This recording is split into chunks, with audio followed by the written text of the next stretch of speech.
आता आपण एक डेमो करणार आहोत की जेव्हा लाईट जाते त्यावेळेला असलेला बॅटरी बॅकअप. हे बॅटरी बॅकअप आपल्या लिफ्टचं सुरू आहे का हे एकदा सांगा. बॅटरी बॅकअप सुरू आहे का? चालू आहे ना.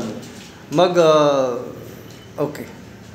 बॅटरी बॅकअप लक्षात घ्या, दोन्ही विंगचे बॅटरी बॅकअप लिफ्टचे दोन्हीचे दुरुस्त आहेत, व्यवस्थित आहे, कोणीही पॅनिक व्हायची गरज नाही. आता ग्राउंड फ्लोअरहून ही कोणीतरी बसला आहे आणि ही लिफ्टची फंक्शनिंग सुरू झाली आहे. आपण हे बघणार आहोत. ही लिफ्ट वर आल्यानंतर जेव्हा ती डिस्कनेक्ट होते त्यावेळेला बॅटरी बॅकअप कसं काम करते याचा हा डेमो आहे.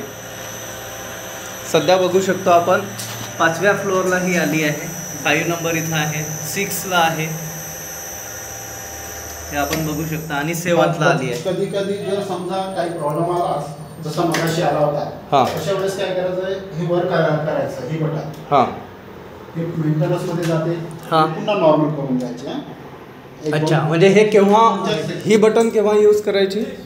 हो, कधी कधी काय मगाशी जसं प्रॉब्लेम आला होता आहे ना, हा मागचा जो प्रॉब्लेम आहे गाडीचा वगैरे, त्याच्यामुळे कधी अशा वेळेस हे वर करायचं, खाली करायचं, रिसेटला जाते, मग एकदा चालली की मग चालते. अच्छा, म्हणजे ते रिसेट होते. बरोबर. ही एक महत्त्वाची बटन आहे. जेव्हा बंद होते लिफ्ट त्यावेळेला आपण ही जी बटन आहे खाली वर केली की ती रिसेट होते ऑटोमॅटिकली.